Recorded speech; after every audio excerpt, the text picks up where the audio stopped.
ಶಿವ ಬಾರಿಸು ಕನ್ನಡ ಡಿಂಡಿಮವ ಬಾರಿಸು ಕನ್ನಡ ಡಿಂಡಿಮವ ಓ ಕರ್ನಾಟಕ ಹೃದಯ ಶಿವ ಬಾರಿಸು ಕನ್ನಡ ಡಿಂಡಿಮವ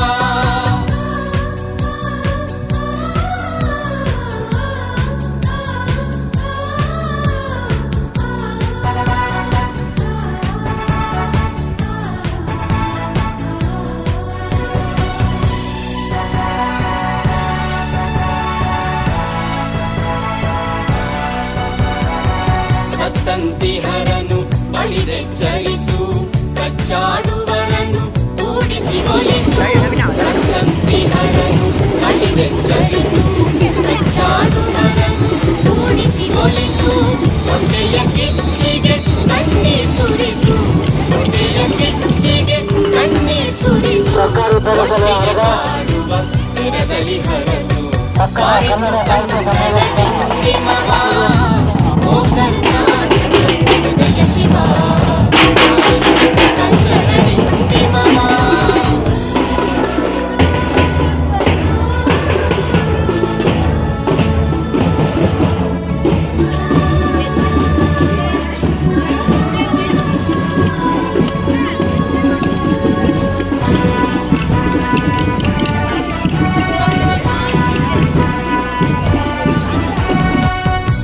ಶಿವೇತರ ಕೃತಿ ಕೃತಿಯಲ್ಲಿ ಮೂಡಲಿ ಮಂಗಳ ಮತಿ ಮತಿಯಲ್ಲಿ ಶೈಸ್ಯ ಶಿವೇತರ ಕೃತಿ ಕೃತಿಯಲ್ಲಿ ಮೂಡಲಿ ಮಂಗಳ ಮತಿ ಮತಿಯಲ್ಲಿ ಕವಿ ಋಷಿ ಸಂತರ ಆದರ್ಶದಲ್ಲಿ ಕವಿ ಋಷಿ ಸಂತರ ಆದರ್ಶದಲ್ಲಿ ಸರ್ವೋದಯವಾಗಲಿ ಸರ್ವದಲ್ಲಿ ಸರ್ವೋದಯವಾಗಲಿ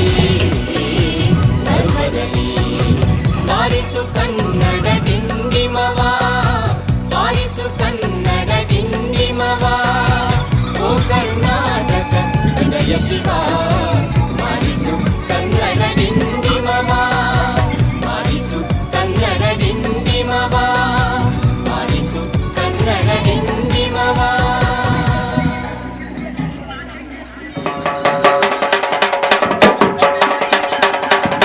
ಕನ್ನಡದ ಸಿದ್ಧ ಹಾಡೋದಕ್ಕೆ ಎದ್ದ ಕನ್ನಡಕ್ಕೆ ಇವನು ಸಾಯೋದಕ್ಕೂ ಸಿದ್ಧ ಕನ್ನಡವೇ ನಮ್ಮಮ್ಮ ಅವಳಿಗೆ ಕೈ ಮುಗಿಯಮ್ಮ ಮಾತಾಡೋ ದೇವರಿಗಳು ನಮ್ಮ ಕಾಪಾಡೋ ಗುರು ಇವಳು ಕನ್ನಡವೇ ನಮ್ಮಮ್ಮ ಅವಳಿಗೆ ಕೈ ಮುಗಿಯಮ್ಮ ನಲಿದಾಡೋ ನೀರಿವಳು ನಾವು ಉಸಿರಾಡೋ ಕಾಡಿವಳು ತುಂಬುದಕ್ಕೆ ಚಾ ತುಂಬುದಕ್ಕೆ ಚಾ ತುಂಬುದಕ್ಕೆ ಚಾ ತುಂಬುದಕ್ಕೆ ಚಾ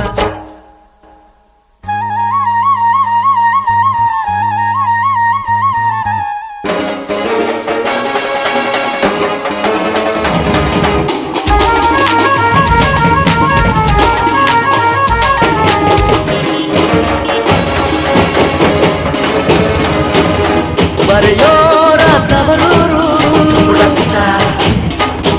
ನಡೆಯೋರ ಹಿರಿಯೂರು ನಟಿಸೋರ ನವಿಲೂರು ನುಡಿಸೋರ ಮೈಸೂರು ಕೂಡಿದರೆ ಕಾಣೋದು ಎದೆ ತುಂಬ ಹಾಡಾಗೋದು ಮಧುರ ಮಧುರ ಇದು ಅಮರ ಅಮರ ಇದು ಕನ್ನಡವೇ ನಮ್ಮಮ್ಮ ಅವಳಿಗೆ ಕೈ ಮುಗಿಯಮ್ಮ ಮಾತಾಡೋ ದೇವರಿಗಳು ನಮ್ಮ ಕಾಪಾಡೋ ಗುರುಗಳು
ನಟಿಸೋರ ನವಿಲೂರು ನುಡಿಸೋರ ಮೈಸೂರು ಕೂಡಿದರೆ ಕಾಣುವುದು ಎದೆ ತುಂಬಾ ಹಾಡಾಗುವುದು ಮಧುರ ಮಧುರ ಇದು ಅಮರ ಅಮರ ಇದು ಕನ್ನಡವೇ ನಮ್ಮಮ್ಮ ಅವಳಿಗೆ ಕೈ ಮುಗಿಯಮ್ಮ ಮಾತಾಡೋ ದೇವರಿಗಳು ನಮ್ಮ ಕಾಪಾಡೋ ಗುರು ಇವಳು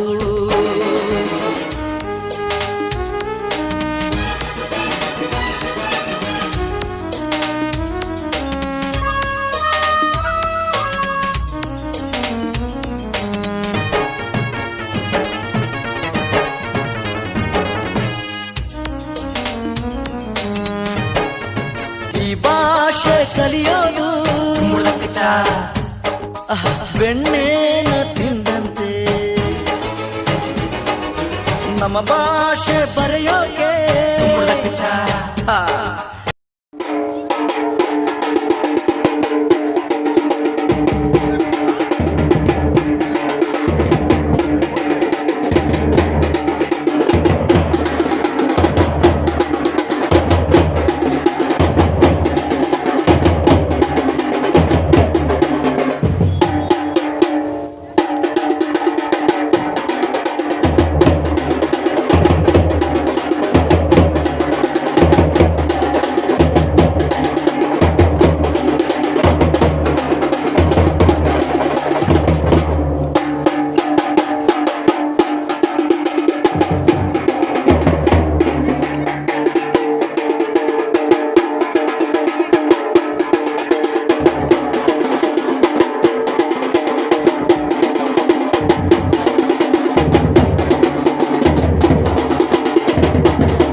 ಜೇನಿನ ಹೊಳೆಯೋ ಹಾಲಿನ ಮಳೆಯೋ ಸುಧೆಯೋ ಕನ್ನಡ ಸವಿನು ಕನ್ನಡ ಕನ್ನಡ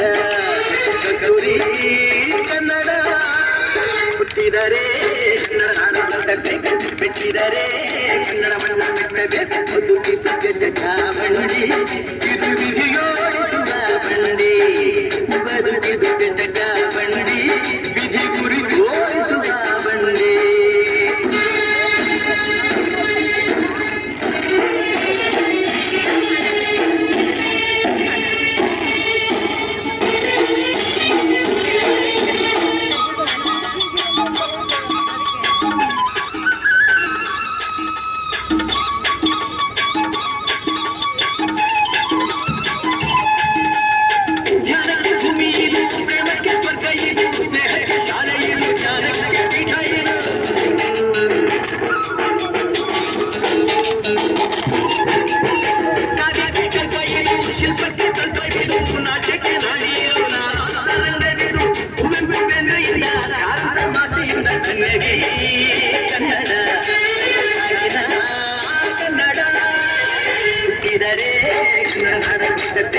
ಬಿಟ್ಟಿದರೆ ಕನ್ನಡ ಮಣ್ಣ ಬದುಕಿದ ಬಂಡಿ ಇದು ವಿಧಿಯೋಡಿಸುವ ಬಂಡಿ ಬದುಕಿದ ಜಟಕ ಬಂಡಿ ವಿಧಿ ತಡದೆ ಬಂಡಿ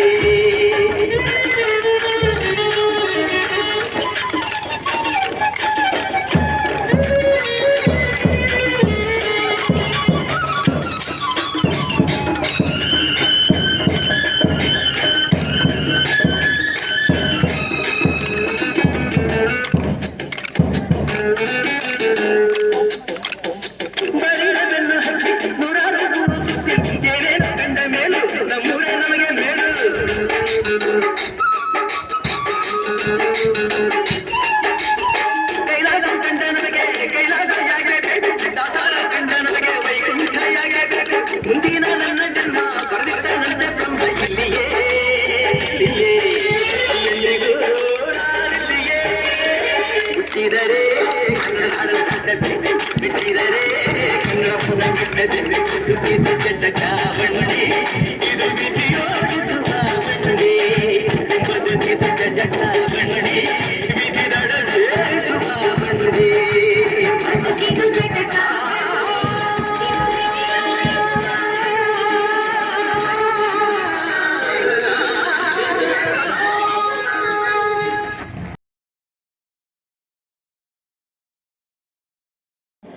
ಮೇಡಮ್ ಪ್ರಿಯ ಹೇ ಗಣಪ ಸಾಕಾರ ವಂದನೆ ಹೇ ಗಣಪ ಧಿಮಿ ಧಿಮಿ ಧಿಮಿ ಧಿಮಿ ನಾಟ್ಯ ಸ್ವರೂಪ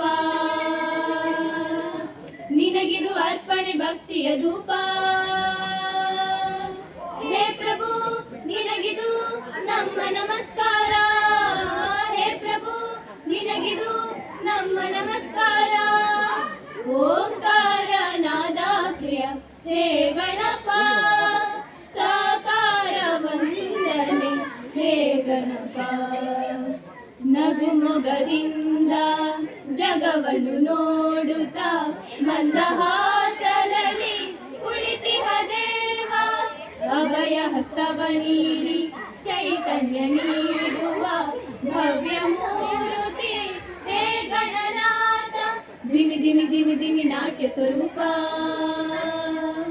ನಿನಗಿದು ಅರ್ಪಣೆ ಭಕ್ತಿಯ ಧೂಪ ಹೇ ಪ್ರಭು ನಿನಗಿದು ನಮ್ಮ ನಮಸ್ಕಾರ ಹೇ ಪ್ರಭು ನಿನಗಿದು ನಮ್ಮ ನಮಸ್ಕಾರ ಓಂಕಾರ ನಾದ ಪ್ರಿಯ ಹೇ ಗಣಪ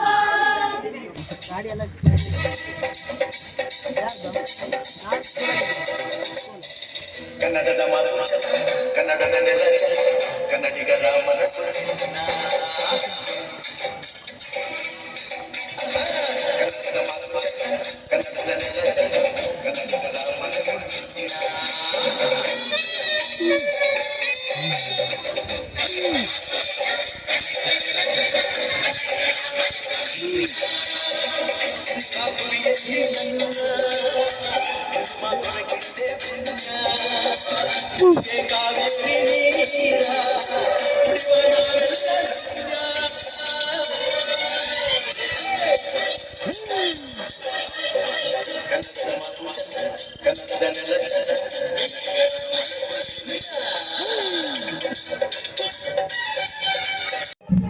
ಈ ದಿವಸ ಆರಗದಲ್ಲಿ ಒಂದು ವಿಶೇಷವಾದಂತಹ ಕಾರ್ಯಕ್ರಮ ತಾಲೂಕು ಮಕ್ಕಳ ಸಾಹಿತ್ಯ ಸಮ್ಮೇಳನವನ್ನು ಹಮ್ಮಿಕೊಂಡಿದ್ದೇವೆ. ಈ ಕಾರ್ಯಕ್ರಮದ ಸರ್ವಾಧ್ಯಕ್ಷತೆಯನ್ನು ನಮ್ಮ ಶಾಲೆಯ ವಿದ್ಯಾರ್ಥಿನಿಯಾದ ಕುಮಾರಿ ಜನ್ಯಾ DM ಅವರು ವಹಿಸಿಕೊಂಡಿದ್ದಾರೆ. ಅವರಿಗೆ ನಮ್ಮೆಲ್ಲರ ಪರವಾಗಿ ಹೃದಯಪೂರ್ವಕವಾದಂತಹ ಸ್ವಾಗತವನ್ನು ಕೋರುತ್ತೇನೆ. ಈ ದಿವಸ ಆರಗದಲ್ಲಿ ಒಂದು ವಿಶೇಷವಾದಂತಹ ಕಾರ್ಯಕ್ರಮ ತಾಲೂಕು ಮಕ್ಕಳ ಸಾಹಿತ್ಯ ಸಮ್ಮೇಳನವನ್ನು ಹಮ್ಮಿಕೊಂಡಿದ್ದೇವೆ. ಈ ಕಾರ್ಯಕ್ರಮದ ಸರ್ವಾಧ್ಯಕ್ಷತೆಯನ್ನು ನಮ್ಮ ಶಾಲೆಯ ವಿದ್ಯಾರ್ಥಿನಿಯಾದ ಕುಮಾರಿ ಜನ್ಯಾ DM ಅವರು ವಹಿಸಿಕೊಂಡಿದ್ದಾರೆ. ಅವರಿಗೆ ನಮ್ಮೆಲ್ಲರ ಪರವಾಗಿ ಹೃದಯಪೂರ್ವಕವಾದಂತಹ ಸ್ವಾಗತವನ್ನು ಕೋರುತ್ತೇನೆ.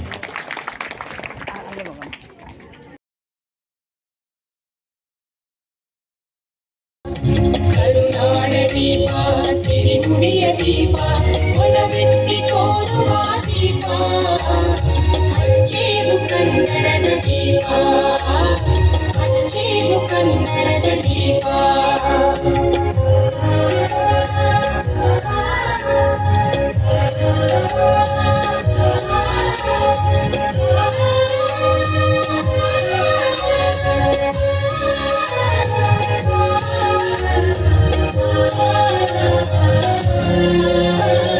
ಬಹುದಿನಗಳಿಂದ ಮೈಮರೆಯಿಂದ ಕೂಡಿರುವ ಕೊಳೆಯ ಕೊಚ್ಚೇವು ಎಲ್ಲೆಲ್ಲಿ ಕನ್ನಡದ ಕಂಪು ಸೂಸಲು ಅಲ್ಲಲ್ಲಿ ಕರ್ಣ ಚಾಚೇವು ಬಹುದಿನಗಳಿಂದ ಮೈಮರೆಯಿಂದ ಕೂಡಿರುವ ಕೊಳೆಯ ಕೊಚ್ಚೇವು ಎಲ್ಲೆಲ್ಲಿ ಕನ್ನಡದ ಕಂಪು ಸೂಸಲು ಅಲ್ಲಲ್ಲಿ ಕರ್ಣ ಚಾಚೇವು ನಡುನಾಡಿರಲಿ ಗಡಿನಾಡಿರಲಿ ಕನ್ನಡದ ಕಡೆಯ ಕಿಚ್ಚೇವು ನಡುನಾಡಿರಲಿ ಗಡಿನಾಡಿರಲಿ ಕನ್ನಡದ ಕಡೆಯ ಕಿಚ್ಚೇವು ಮರೆತೇವು ಮರೆವ ತಿರುಗೇವು ಮನವ ಎರಿದೇವು ಬಲವ ಹಿಡಿದೆನಪ ನರ ನರವನೆಲ್ಲ ಹುರಿಗೊಳಿಸಿ ಹೊಸೆದು ಹಂಚೇವು ಕನ್ನಡದ ದೀಪ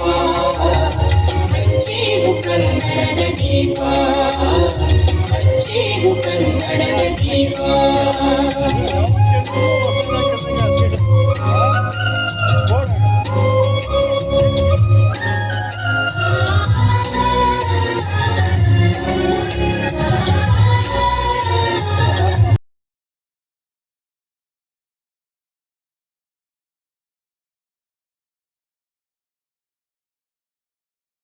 ಅಂಬ ಅಮ್ಮನವರ ಅರ್ಚಕರ ಕುಟುಂಬದವರಾದಂಥ ಶ್ರೀಮತಿ ಸಾವಿತ್ರಮ್ಮ ಕುಂದಯ್ಯಗೌಡರು, ಚಂದ್ರಾವತಿ ಬಿಟಿ ರಾಮಪ್ಪ ಗೌಡರು, ಬಾಳೆಬೈಲು ಕುಡುಮಲ್ಲಿಗೆ ಇವರ ಮಕ್ಕಳಾದ ಶ್ರೀಮತಿ ಶ್ರೀ ಚೈತ್ರ ಮತ್ತು ಮಹೇಶ್ ದಂಪತಿಯ ಪುತ್ರಿ ಜನ್ಯಾ ಡಿಎಂ ಇವಳು 9/12/2010 ಜನಿಸಿದಳು.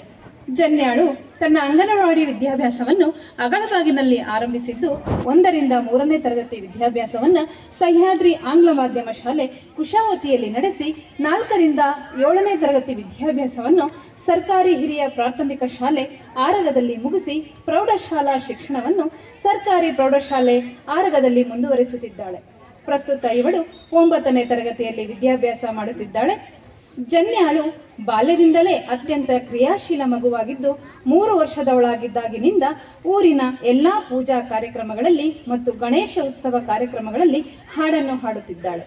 ಅಗಳ ಬಾಗಿಲಿನಲ್ಲಿ ಪ್ರತಿ ವರ್ಷ ಅದ್ಧೂರಿಯಾಗಿ ನಡೆಯುವ ಕನ್ನಡ ರಾಜ್ಯೋತ್ಸವ ಕಾರ್ಯಕ್ರಮದಲ್ಲಿ ತಾಯಿ ಭುವನೇಶ್ವರಿಯ ಪಾತ್ರಧಾರಿಯಾಗಿ ಭಾಗವಹಿಸಿ ಕಾರ್ಯಕ್ರಮಕ್ಕೆ ಮೆರುಗು ತರುವಂತಹ ಕಾರ್ಯಕ್ರಮವನ್ನು ಅತ್ಯಂತ ಯಶಸ್ವಿಯಾಗಿ ನಿರ್ವಹಿಸುತ್ತಿದ್ದಾಳೆ.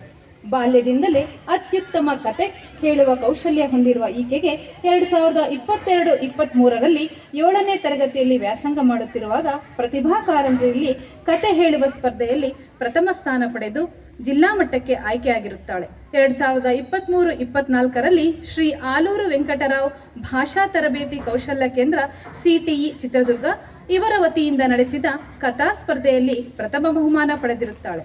2023-24ರಲ್ಲಿ ಆಲೂರು ವೆಂಕಟರಾಯರ ಭಾಷಾ ಕೌಶಲ್ಯ ಸ್ಪರ್ಧೆಗಳು ಕ್ಷೇತ್ರ ಶಿಕ್ಷಣಾಧಿಕಾರಿಗಳ ಕಚೇರಿ ತೀರ್ಥಹಳ್ಳಿ ಇವರ ವತಿಯಿಂದ ನಡೆದ ಕತೆ ಹೇಳುವ ಸ್ಪರ್ಧೆಯಲ್ಲಿ ದ್ವಿತೀಯ ಬಹುಮಾನ ಪಡೆದಿರುತ್ತಾಳೆ.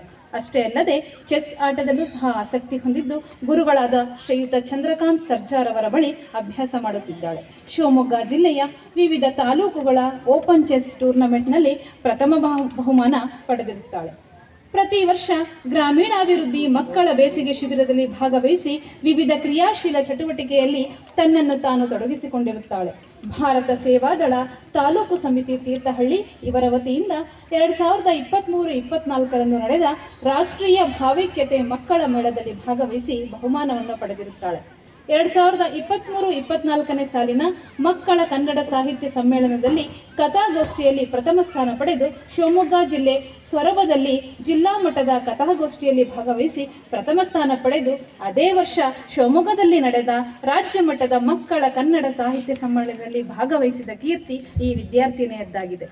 ಕಳೆದ ವರ್ಷ ತೀರ್ಥಹಳ್ಳಿಯ ಸರ್ಕಾರಿ ಪ್ರೌಢಶಾಲೆ ಕಟ್ಟೆಹಕ್ಕಲಿನಲ್ಲಿ ನಡೆದ 8ನೇ ಮಕ್ಕಳ ಕನ್ನಡ ಸಾಹಿತ್ಯ ಸಮ್ಮೇಳನದಲ್ಲಿ ಕಥಾಗೋಷ್ಠಿಯ ಅಧ್ಯಕ್ಷತೆಯನ್ನು ವಹಿಸಿಕೊಳ್ಳುವ ಅವಕಾಶವೂ ಸಹ ದೊರೆಯಿತು.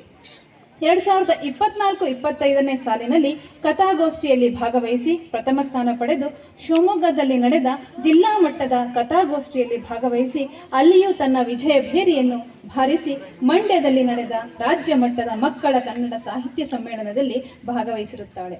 ರಾಷ್ಟ್ರೀಯ ಸೇವಕ ಸಮಿತಿಯ ಪ್ರಾರಂಭಿಕ ವರ್ಗವನ್ನು ಮುಗಿಸಿ ಕೇಶವ ಶಿಶು ಮಂದಿರದಲ್ಲಿ ನಡೆಯುವ ಪ್ರತಿ ಶಾಖೆಯಲ್ಲಿಯೂ ಸಹ ಭಾಗವಹಿಸುತ್ತಿದ್ದಾಳೆ.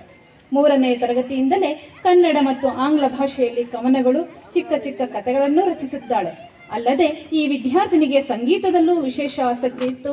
ಸಾಗರದ ರಾಘವೇಂದ್ರ ಇವರ ಸಂಗೀತ ಶಿಷ್ಯಳಾಗಿ ಕಾರ್ಯಕ್ರಮಗಳಲ್ಲಿ ಹಾಡನ್ನು ಹಾಡುತ್ತಾಳೆ. ಶ್ರೀ ದೊಡ್ಡ ವೀರಾಂಜನೇಯ ಭಜನಾ ಮಂಡಳಿ ಆರಗದಲ್ಲಿ ಕುಣಿತದ ಭಜನೆಯನ್ನು ಮಾಡುತ್ತಾಳೆ ಹಾಗೂ ಇತರ ಕಾರ್ಯಕ್ರಮಗಳಲ್ಲಿ ಹಲವಾರು ಪ್ರಶಸ್ತಿಯನ್ನು ಪಡೆದಿರುತ್ತಾಳೆ. ಶಾಲೆಯಲ್ಲಿ ಶಾಲಾ ಸಂಸತ್ತಿನಲ್ಲಿ ಸ್ಪರ್ಧಿಸಿ ವಾರ್ತಾ ಮಂತ್ರಿಯಾಗಿದ್ದು ಶಾಲೆಯಲ್ಲಿಯೂ ಸಹ ಅತ್ಯಂತ ಕ್ರಿಯಾಶೀಲ ವಿದ್ಯಾರ್ಥಿನಿಯಾಗಿದ್ದಾಳೆ. ಈ ಎಲ್ಲ ಸಾಧನೆ ಮಾಡಿದ ಈ ಪ್ರತಿಭಾನ್ವಿತಳಿಗೆ ತಾಲೂಕು ಮಟ್ಟದ 9ನೆಯ ಮಕ್ಕಳ ಕನ್ನಡ ಸಾಹಿತ್ಯ ಸಮ್ಮೇಳನದ ಅಧ್ಯಕ್ಷತೆ ನೀಡಿರುವುದು ಅವಳ ಸಾಧನೆ ಮತ್ತು ವ್ಯಕ್ತಿತ್ವಕ್ಕೆ ಒಂದು ಅವಕಾಶವಾಗಿರುತ್ತದೆ. ಅವಳ ಅಧ್ಯಕ್ಷತೆಯ ಈ ಮಕ್ಕಳ ಸಾಹಿತ್ಯ ಸಮ್ಮೇಳನ ಯಶಸ್ವಿಯಾಗಲೆಂದು ಹಾರೈಸುತ್ತಾ ಅವಳ ಕಿರು ಪರಿಚಯವನ್ನು ಮುಗಿಸುತ್ತಿದ್ದೇವೆ. ಧನ್ಯವಾದಗಳು.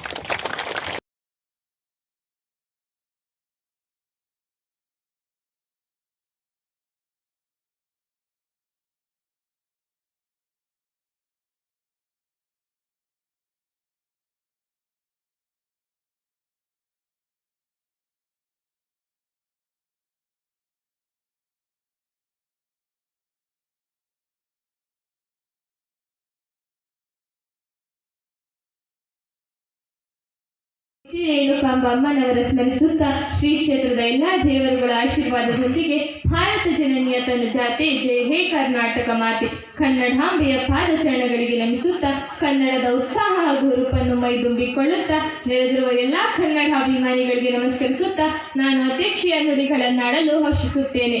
ಇಂದು ನಾವು ಸೇರುವ ಈ ಸುಂದರ ವೇದಿಕೆ ಮಕ್ಕಳ ಕನ್ನಡ ಸಾಹಿತ್ಯ ಸಮ್ಮೇಳನ ನಮ್ಮ ಶಾಲೆಯ, ನಮ್ಮ ಸಮಾಜದ ಹಾಗೂ ನಮ್ಮ ಕನ್ನಡ ಭಾಷೆಯನ್ನು ಮಹತ್ವವನ್ನು ಜಗತ್ತಿಗೆ ತೋರಿಸುವಂತಹ ವಿಶೇಷ ಕ್ಷಣ.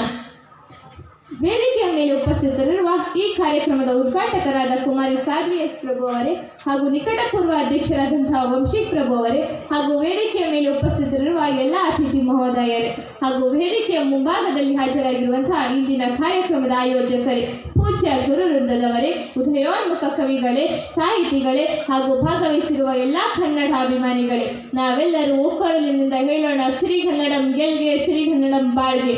ತಾಲೂಕು ಕನ್ನಡ ಸಾಂಸ್ಕೃತಿಕ ವೇದಿಕೆ, ಕನ್ನಡ ಸಾಹಿತ್ಯ ಪರಿಷತ್ ತೀರ್ಥಹಳ್ಳಿ, ಸರ್ಕಾರಿ ಪದವಿ ಪೂರ್ವ ಕಾಲೇಜು ಪ್ರೌಢಶಾಲಾ ವಿಭಾಗ ಆರಗ ಇವರ ಸಹಯೋಗದಲ್ಲಿ ತೀರ್ಥಹಳ್ಳಿ ತಾಲೂಕು ಮಟ್ಟದ 9ನೇ ಮಕ್ಕಳ ಕನ್ನಡ ಸಾಹಿತ್ಯ ಸಮ್ಮೇಳನ ಇದೀಗ ನಡೆಯುತ್ತಿದ್ದು, ನಾವು ಈಗಾಗಲೇ ಕನ್ನಡ ನುಡಿ ತೇರಿನ ಮೆರವಣಿಗೆಯನ್ನು ಅತ್ಯಂತ ಯಶಸ್ವಿಯಾಗಿ ನಡೆಸಿ ಸಭಾ ಕಾರ್ಯಕ್ರಮದಲ್ಲಿ ಭಾಗಿಯಾಗಿದ್ದೇವೆ. ಈ ಕಾರ್ಯಕ್ರಮ ಇಷ್ಟೊಂದು ಅಚ್ಚುಕಟ್ಟಾಗಿ ಮೂಡಿಬರಲು ಕನ್ನಡ ಸಾಹಿತ್ಯ ಪರಿಷತ್ ತೀರ್ಥಹಳ್ಳಿ ಹಾಗೂ ನಮ್ಮ ಶಾಲೆಯ ಮುಖ್ಯೋಪಾಧ್ಯಾಯರು, ಶಿಕ್ಷಕ ವೃಂದದವರು ಹಾಗೂ ಗ್ರಾಮ ಪಂಚಾಯಿತಿಯವರು, ಹಳೆಯ ವಿದ್ಯಾರ್ಥಿ ಸಂಘದವರು, SDMCಯವರು, ಕಲಾನಾಥೇಶ್ವರ ಸೇವಾ ಸಂಘದವರು, ಗ್ರಾಮಸ್ಥರ ಪರಿಶ್ರಮವೇ ಕಾರಣವೆನ್ನಬಹುದು. ಆದ್ದರಿಂದ ನಾನು ಎಲ್ಲರಿಗೂ ಹೃದಯ ತುಂಬಿ ಧನ್ಯವಾದಗಳನ್ನು ಹೇಳುತ್ತಿದ್ದೇನೆ. ಇಂದು ನಮ್ಮ ಶಾಲೆಯಲ್ಲಿ ನಡೆಯುತ್ತಿರುವ ಮಕ್ಕಳ ಕನ್ನಡ ಸಾಹಿತ್ಯ ಸಮ್ಮೇಳನದ ಅಧ್ಯಕ್ಷೆಯಾಗಿರುವುದು ಹಾಗೂ ಇಂತಹ ದೊಡ್ಡ ಸಾಹಿತ್ಯ ಕೂಟದಲ್ಲಿ ನನಗೆ ಮಾತನಾಡುವ ಗೌರವ ದೊರೆತಿರುವುದು ಬಹಳ ದೊಡ್ಡ ಹೆಮ್ಮೆ ತರುವಂತಹ ವಿಷಯವಾಗಿದೆ. ಕನ್ನಡ ಭಾಷೆ ನಮ್ಮ ಮಾತೃಭಾಷೆ. ಈ ಭಾಷೆಯಲ್ಲಿ ನಗು ಇದೆ, ಮಮತೆ ಇದೆ, ಪರಂಪರೆ ಇದೆ. ನಮ್ಮ ಜೀವನದ ಮೊದಲ ಮಾತು ಅಮ್ಮ ಎಂದು ಬಂದಂತೆ ಮೊದಲ ಸಾಹಿತ್ಯವು ಕನ್ನಡದಲ್ಲೇ ಕೇಳಿಸುತ್ತದೆ. ಆದ್ದರಿಂದ ಇಂತಹ ಸಮ್ಮೇಳನಗಳು ನಮ್ಮಲ್ಲಿ ಭಾಷೆಯ ಪ್ರೀತಿಯನ್ನು ಹೆಚ್ಚಿಸುವ ಅತ್ಯುತ್ತಮ ವೇದಿಕೆಗಳು. ಇಂದಿನ ಈ ಸಮ್ಮೇಳನದಲ್ಲಿ ನಾವು ಕವನ, ಕತೆ ಹಾಗೂ ಪ್ರಬಂಧ, ಮಕ್ಕಳ ಪ್ರತಿಭೆಯಿಂದ ಮೂಡುವ ಅನೇಕ ಸಾಹಿತ್ಯ ರೂಪಗಳನ್ನು ನೋಡಲಿದ್ದೇವೆ. ಪ್ರತಿಯೊಬ್ಬ ವಿದ್ಯಾರ್ಥಿಯೊಳಗೂ ಒಬ್ಬ ಕವಿ, ಒಬ್ಬ ಕಲಾವಿದ ಅಡಗಿದ್ದಾನೆ ಎಂದು ಆ ಪ್ರತಿಭೆಯನ್ನು ವೇದಿಕೆಯ ಮೇಲೆ ತರಲು ಅವಕಾಶ ಸಿಕ್ಕಿದೆ. ನಮ್ಮ ಮಾತೃಭಾಷೆ ಕನ್ನಡ ನಾದ ಸೌಂದರ್ಯ, ಶಬ್ದ ಸಂಪತ್ತು, ಭಾವಸಿರಿಯಿಂದ ತುಂಬಿರುವ ಭಾಷೆ. ಈ ಭಾಷೆಯನ್ನು ಕಾಪಾಡುವುದು, ಕಲಿಯುವುದು, ಪ್ರೀತಿಸುವುದು ನಮ್ಮ ಹೊಣೆ. ಕನ್ನಡ ಸಾಹಿತ್ಯ ಪರಂಪರೆಗೆ ಶಿವಮೊಗ್ಗ ಜಿಲ್ಲೆಯ ಕೊಡುಗೆ ಅಪಾರ. ರಾಷ್ಟ್ರಕವಿ ಕುವೆಂಪು ಅವರು ಕನ್ನಡ ಸಾಹಿತ್ಯಕ್ಕೆ ಮೊದಲ ಜ್ಞಾನಪೀಠ ಪ್ರಶಸ್ತಿ ಪುರಸ್ಕಾರಕ್ಕೆ ಪಾತ್ರರಾಗಿರುವುದು ಮತ್ತೊಂದು ಗರಿಮೆ. ಕನ್ನಡ ಸಾಹಿತ್ಯ ಲೋಕದ 3 ಜನ ರಾಷ್ಟ್ರಕವಿಗಳಲ್ಲಿ ಜಿ.ಎಸ್. ಶಿವರುದ್ರಪ್ಪ ಅವರು ನಮ್ಮ ಜಿಲ್ಲೆಯವರು. ನಾಡಿಸೋಜ, ಪಿ. ಲಂಕೇಶ್, ಪೂರ್ಣಚಂದ್ರ ತೇಜಸ್ವಿ, ಇನ್ನು ಹಲವಾರು ಸಾಹಿತಿಗಳು ಜನ್ಮ ನೀಡಿದ ಜಿಲ್ಲೆ. ವಚನಕಾರರಾದ ಅಕ್ಕ ಮಹಾದೇವಿ, ಅಲ್ಲಮ ಪ್ರಭು ಜನಿಸಿದ ಜಿಲ್ಲೆ ಎಂದು ಹೇಳಲು ನಮ್ಮೆಲ್ಲರಿಗೂ ಮತ್ತೊಂದು ಹೆಮ್ಮೆಯ ಸಂಗತಿ.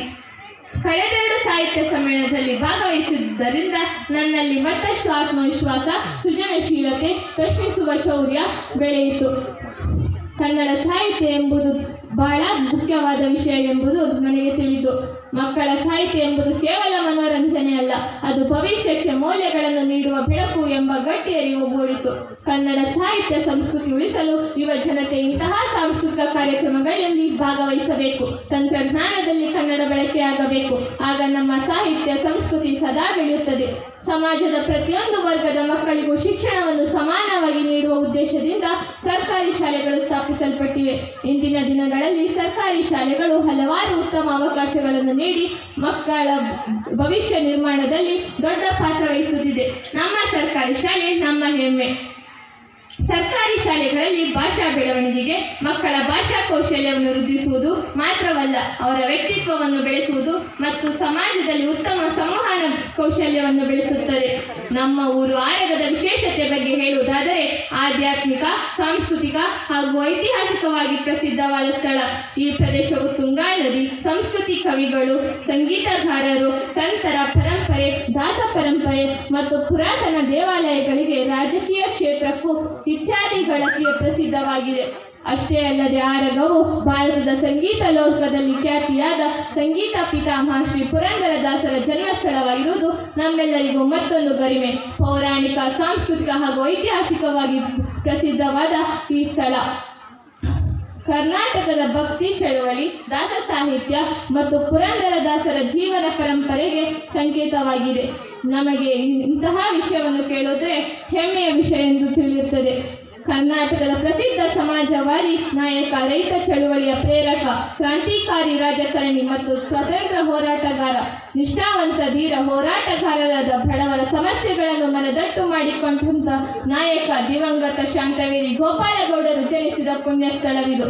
ರಾಜಕೀಯ ಕ್ಷೇತ್ರಕ್ಕೂ ಆರಗ ಗ್ರಾಮಕ್ಕೂ ಅವಿನಾಭಾವ ಬಾಂಧವ್ಯವಿದ್ದು, ರಾಮಕೃಷ್ಣ ಪರಮಹಂಸ, ಸ್ವಾಮಿ ವಿವೇಕಾನಂದರ ವಿಚಾರಧಾರೆಯನ್ನು ಅನುಸರಿಸಿದಂತಹ ದಿವಂಗತ ಪಟ್ಟಮಕ್ಕಿ ರತ್ನಾಕರ್ ಅವರ ಜನ್ಮಭೂಮಿ ಇದು. ಪ್ರಸ್ತುತ ಹಾಲಿ ಶಾಸಕರಾದ ಮಾಜಿ ಗೃಹ ಸಚಿವರಾದ ಶ್ರೀಯುತ ಆರಗ ಜ್ಞಾನೇಂದ್ರ ಅವರ ಜನ್ಮ ಸ್ಥಳವಿದು ಎಂಬುದು ನಮ್ಮೆಲ್ಲರಿಗೂ ಮತ್ತೊಂದು ಗರಿಮೆ. ಅಷ್ಟೇ ಅಲ್ಲದೆ ಹಿರಿಯ ರಾಜಕಾರಣಿ, ಮಾಜಿ ಶಿಕ್ಷಣ ಸಚಿವರಾದ ಕಿಮ್ಮನೆ ರತ್ನಾಕರ್ ಅವರು ಸಹ ಆರಗ ಸೀಮೆಗೆ ಸೇರಿದವರು. ಆರಗ ಗ್ರಾಮ ಪಂಚಾಯತ್ ಕಾರ್ಯದ ಬಗ್ಗೆ ಹೇಳುವುದಾದರೆ ಶಾಲೆಯ ಸಮಸ್ತ ಅಭಿವೃದ್ಧಿ ಕಾರ್ಯದಲ್ಲಿ ಸಂಪೂರ್ಣ ಕೈ ಜೋಡಿಸುತ್ತಾರೆ. ನಮ್ಮಂತಹ ಪುಟಾಣಿ ಮಕ್ಕಳ ಶಿಕ್ಷಣಕ್ಕೆ ಹಲವು ಪ್ರೋತ್ಸಾಹ ನೀಡುತ್ತಿದ್ದಾರೆ. ನಾವೆಲ್ಲರೂ ಸದಾ ಚಿರಋಣಿಯಾಗಿರುತ್ತೇವೆ. ಇಂತಹ ಕಾರ್ಯಕ್ರಮಗಳಿಂದ ಮಕ್ಕಳಲ್ಲಿ ಕನ್ನಡ ಭಾಷೆಯ ಮೇಲೆ ಅಭಿಮಾನ, ಓದು ಬರಹದ ಅಭ್ಯಾಸ ಬೆಳೆಯುತ್ತದೆ. ಕ್ರಿಯಾತ್ಮಕ ಬರವಣಿಗೆಗೆ ಉತ್ತೇಜನ ದೊರೆತಂತಾಗುತ್ತದೆ. ಕನ್ನಡ ಸಾಹಿತ್ಯದ ವಿವಿಧ ರೂಪಗಳನ್ನು ಪರಿಚಯಿಸುವುದು ಇಂತಹ ದೊಡ್ಡ ಕಾರ್ಯಕ್ರಮಗಳು ಆರಗ ಸರ್ಕಾರಿ ಶಾಲೆಯಲ್ಲಿ ನಡೆಯುತ್ತಿರುವುದು ನಮ್ಮ ಭಾಗ್ಯವೇ ಸರಿ ಎನ್ನಬಹುದು. ನಮ್ಮೆಲ್ಲರಿಗೂ ಸಿಕ್ಕಂತಹ ಈ ಅವಕಾಶವನ್ನು ಸದುಪಯೋಗ ಮಾಡಿಕೊಳ್ಳಬೇಕು. ನಮ್ಮೆಲ್ಲರಿಗೂ ಸಹಾಯ ಮಾಡಿದಂತಹ ನಮ್ಮ ಶಿಕ್ಷಕರಿಗೆ ನಾನು ಸದಾ ಚಿರಋಣಿಯಾಗಿರುತ್ತೇನೆ. ಪೋಷಕರು ಮಕ್ಕಳ ಬರಹ ಕಲಿಕೆ ಆಸೆಗಳನ್ನು ಬೆಂಬಲಿಸುತ್ತಿರುವ ಪ್ರೋತ್ಸಾಹವೇ ನಮ್ಮಂತಹ ಮಕ್ಕಳ ದೊಡ್ಡ ಶಕ್ತಿ ಎನ್ನಬಹುದು. ಎಲ್ಲ ರೀತಿಯಲ್ಲೂ ಬೆಳವಣಿಗೆಗೆ ಬೆನ್ನೆಲುಬಾಗಿ ನಿಂತಿರುವ ತನ್ನ ತಂದೆ ತಾಯಿ ಹಾಗೂ ನಮ್ಮೂರಿನವರೇ ಆದ ಗ್ರಾಮ ಪಂಚಾಯಿತಿ ಅಧ್ಯಕ್ಷರಾದ ನಲ್ಲಿಗದ್ದೆ ಚಂದ್ರಶೇಖರ್ ಇವರಿಗೆ ಸದಾ ಚಿರಋಣಿಯಾಗಿರುತ್ತೇನೆ. ಅವಕಾಶ ಮಾಡಿಕೊಟ್ಟಂತಹ ತಮ್ಮೆಲ್ಲರಿಗೂ ಧನ್ಯವಾದಗಳು. ಕನ್ನಡವೆಂದರೆ ಕೇವಲ ನುಡಿಯಲ್ಲ, ಮಣ್ಣಿನ ಸುಗಂಧ ತುಂಬಿದ ಮನರಾಗ, ಅಕ್ಷರಗಳ ಸಾಲಿನಲ್ಲಿ ಹೊಳೆದಾಡುವ ಸಾಹಿತ್ಯದ ಶ್ರೀವಂತ ಶೃಂಗಾರ. ಕನ್ನಡ ಬೆಳಕಿ ನಮ್ಮ ಹೆಮ್ಮೆ, ಕನ್ನಡ ಕಾಪಾಡುವುದು ನಮ್ಮ ಧರ್ಮ. ನುಡಿಯ ಹೊಳಪು ಉಳಿಸುವ ಹಾದಿಯಲ್ಲಿ ಪ್ರತಿಯೊಬ್ಬರ ಪಾತ್ರವು ಅಮೂಲ್ಯ ಕರ್ಮ. ಕನ್ನಡ ನಮಗೆ ತಾಯಿ ಭಾಷೆ, ಕನ್ನಡ ನಮ್ಮ ಜೀವ, ಕನ್ನಡ ನಮ್ಮ ಗರ್ವ. ಜೈ ಕರ್ನಾಟಕ, ಜೈ ಕನ್ನಡ. ಧನ್ಯವಾದಗಳು.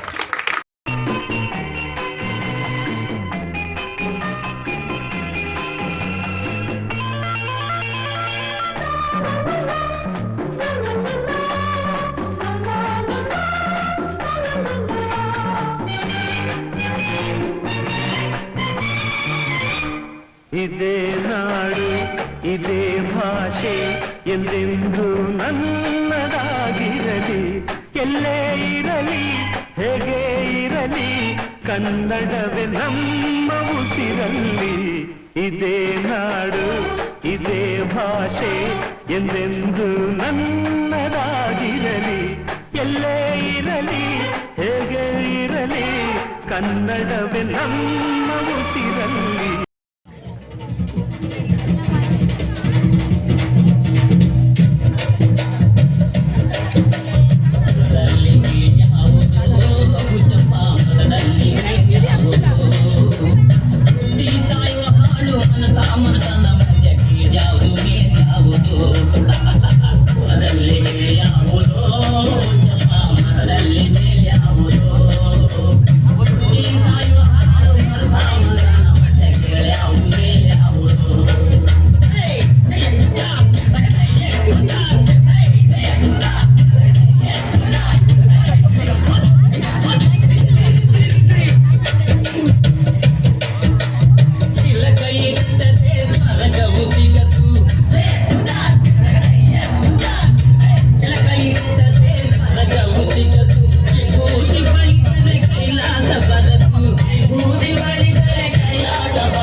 ಚೆಲುವ ಕನ್ನಡ ನಾಡು ಕರ್ನಾಟಕ ಏಕೀಕರಣದ ಹೋರಾಟದ ಸಂದರ್ಭದಲ್ಲಿ ಕನ್ನಡ ಪ್ರದೇಶಗಳನ್ನು ಒಂದುಗೂಡಿಸಲು ಮತ್ತು ರಾಜ್ಯ ರಚನೆಗೆ ಸ್ಫೂರ್ತಿ ನೀಡಿದ ಗೀತೆಯ ವಿಮರ್ಶೆ ಈ ವಿಷಯದ ಕುರಿತು ಪ್ರಬಂಧವನ್ನು ಮಂಡನೆ ಮಾಡಲು ನಾನು ಇಚ್ಛಿಸುತ್ತೇನೆ. ಪೀಠಿಕೆ ಉದಯವಾಗಲಿ ಚೆಲುವ ಕನ್ನಡ ನಾಡು ಎಂಬ ಸಾಲು ಕೇವಲ ಒಂದು ಕವನದ ಪಂಕ್ತಿಯಲ್ಲ, ಅದು ಕನ್ನಡಿಗರ ಹೃದಯದ ಹಂಬಲ, ಸ್ವಾಭಿಮಾನ ಮತ್ತು ಏಕತೆಯ ಘೋಷಣೆ. ಶತಮಾನಗಳ ಕಾಲ ವಿಭಜಿತವಾಗಿದ್ದ ಕನ್ನಡ ಭಾಷಾ ಪ್ರದೇಶಗಳನ್ನು ಒಂದೇ ರಾಜ್ಯವಾಗಿ ರೂಪಿಸುವ ಸಂಕಲ್ಪವೇ ಕರ್ನಾಟಕ ಏಕೀಕರಣ ಹೋರಾಟ. ಈ ಹೋರಾಟವು ಕೇವಲ ರಾಜಕೀಯ ಚಳವಳಿ ಮಾತ್ರ ಅಲ್ಲ, ಅದು ಭಾಷೆ, ಸಂಸ್ಕೃತಿ, ಇತಿಹಾಸ ಮತ್ತು ಜನಜೀವನದ ಆಳವಾದ ಚಿಂತನೆಯನ್ನು ಪ್ರತಿಬಿಂಬಿಸುತ್ತದೆ.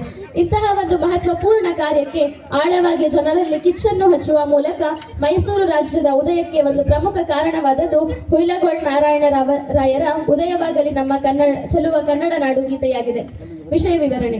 ಬ್ರಿಟಿಷರ ಆಳ್ವಿಕೆಗೆ ಮೊದಲು ಹಾಗೂ ನಂತರ ಕನ್ನಡ ಭಾಷೆಯ ಪ್ರದೇಶಗಳು ಮೈಸೂರು ಸಂಸ್ಥಾನ, ಮದ್ರಾಸು ಪ್ರೆಸಿಡೆನ್ಸಿ, ಬಾಂಬೆ ಪ್ರೆಸಿಡೆನ್ಸಿ ಹಾಗೂ ಹೈದರಾಬಾದ್ ನಿಜಾಮರ ಆಡಳಿತದಲ್ಲಿದ್ದವು. ಈ ವಿಭಜನೆಯ ಪರಿಣಾಮವಾಗಿ ಕನ್ನಡ ಭಾಷೆಗೆ ಸೂಕ್ತ ಆಡಳಿತಾತ್ಮಕ ಸ್ಥಾನಮಾನ ಇರಲಿಲ್ಲ.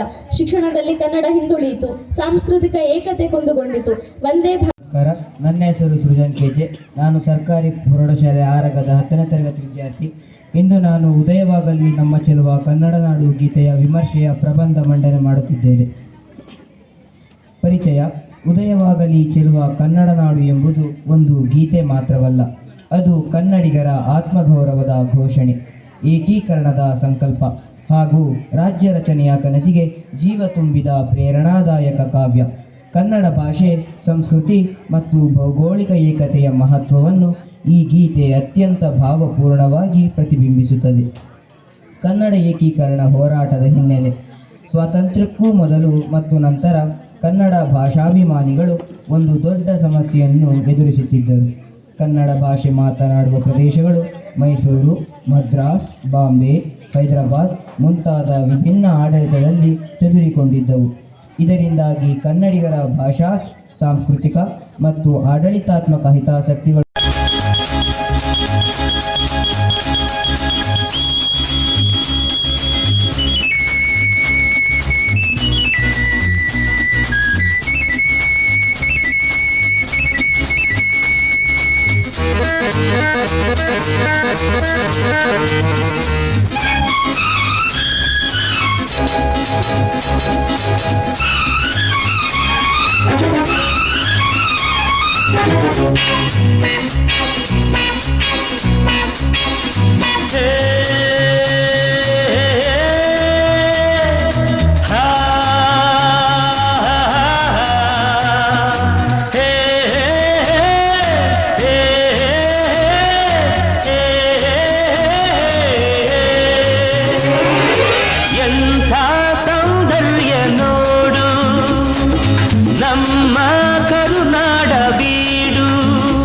ಗಂಧದ ಗೂಡಿದು ಕಲೆಗಳ ತೌರಿದು ಕನ್ನಡ ನಾಡಿದು ಚಿನ್ನದ ಮಣ್ಣಿದು ಎಂಥ ಸೌಂದರ್ಯ ನೋಡು ನಮ್ಮ ಕರುನಾಡ ಬೀಡು.